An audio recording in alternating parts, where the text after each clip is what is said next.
করতে হবে রমজানের পবিত্রতা রক্ষা করতে হবে।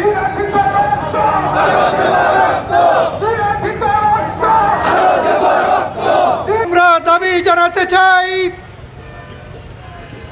শতকরা 90% মুসলমানের এই দেশে পবিত্র রমজান মাসের পবিত্রতা যাতে রক্ষা হয়, এই ব্যাপারে সরকার যথাযথ ব্যবস্থা গ্রহণ করবেন। রেডিও টেলিভিশন থেকে আরম্ভ করে সবগুলা প্রচার মাধ্যমে অশ্লীল বিজ্ঞাপন বন্ধ করতে হবে।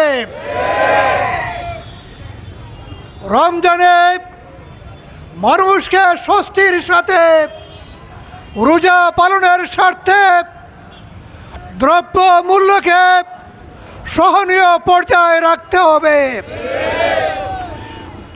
যারা সিন্ডিকেট করে দ্রব্যমূল্যের ঊর্ধ্বগতির দিকে নিয়ে যাচ্ছেন, ওই সমস্ত সিন্ডিকেটকে চিহ্নিত করে তাদেরকে শাস্তির আওতায় আনতে হবে। আমরা লক্ষ্য করেছি, রমজান আসার আগেই রাজা বাজার থেকে সয়াবিন তেল উধাও হয়ে গিয়েছে।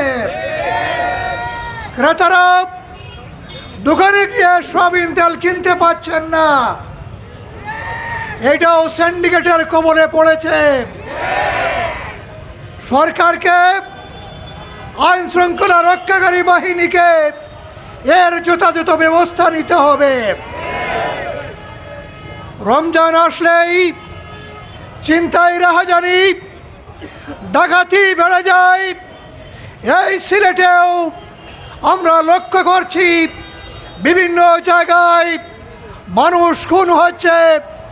দিনের বেলায়, রাতের বেলায় অহরহ মানুষ চিন্তার শিকার হচ্ছে।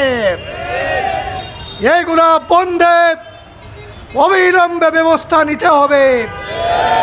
আজকের এই সমাবেশ থেকে আমরা সরকারের প্রতি উদাত্ত আহ্বান জানাব, মজলুম জননেতা এটিএম আজহারুল ইসলামকে অবিলম্বে মুক্তি দিতে হবে।